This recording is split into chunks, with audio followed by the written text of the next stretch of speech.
look at the big picture here. So $400 million. 459.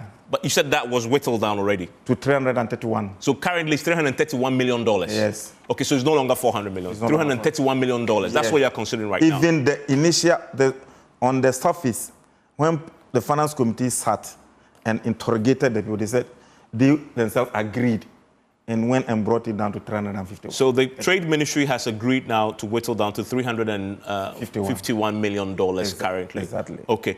But if you look at the big picture, this is a country that is struggling with unemployment. These businesses will need these incentives to create that enabling environment. For the government will need these incentives for the business to create an enabling environment for them to employ more people. There must certainly be a case there to consider, at least you whittled it now down 350. Isn't that enough? The 350, not all of them were even considered. They considered the oil refinery, a few of them, and said they truly understated their stated capital. The capital that they used to register from the Registrar General didn't merit them to be able to qualify for the tax waivers that were good. So that is how come they agreed with them and sat down with them and realized that they needed to bring the exemptions down. And that is how we saved this country $120 million. So if a further work is done, this 352 will also be brought down. And that is why the Speaker gave the directive that no, the Finance Committee should go and rework. We are coming somewhere on the 4th of June. Before we come on 4th of June, the Finance Committee should come 3 days before reopening and invite the owners of these companies and go through them. Come and justify why they need the amount they've quoted. Exactly. So that we'll be able to know the true figures that warrant this. Then secondly, you are talking of employment. Yes.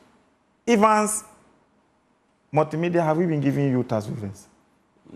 Maybe we haven't applied, but we haven't been given. No. Evans, let's face fact. Look at the kind of work that you do here. It's a wholly Ghanaian-owned company. But how many tax incentives do we give you? We don't give you. But look at the kind of work that you do here. Some of those, do you know the reason why the city depreciation is escalating and escalating? The more insulting thing that we found is that we were recalled to consider an amount of $150 million and to give away about $459 million. He said, no, we'll not do this. Is it not an insult? But the $150 million will hit your account immediately, so you need that now. The $400 million is something that is in tax, so these companies will pay you over a long period of time. You're not going to realize it now. No. The $150 million stuff had these questions. It's because we have not come to that. That's why I'm not touching on that. That one had its issues. So if you're a government that is crying for $150 million, why will you dash away $459 million? It's not as simple as you put it. Oh, because the tax waivers will have returns for you in the long run. And government's understanding of it is that it will net off, it will pay for itself in the long run. What is government's source of fund getting revenue? Because these companies will expand, they'll pay more taxes in the end anyway, they will employ more people if you give them the breathing space. Mm-hmm. They will manufacture locally, which means that your economy, again, in the long run, will not be importing these things that would otherwise have been imported. Mm-hmm. That will put pressure on the city. Mm-hmm. So there are real benefits all around if you give the tax incentive. What is the government source of funding getting revenue? Oh, one of the primary ways is taxes.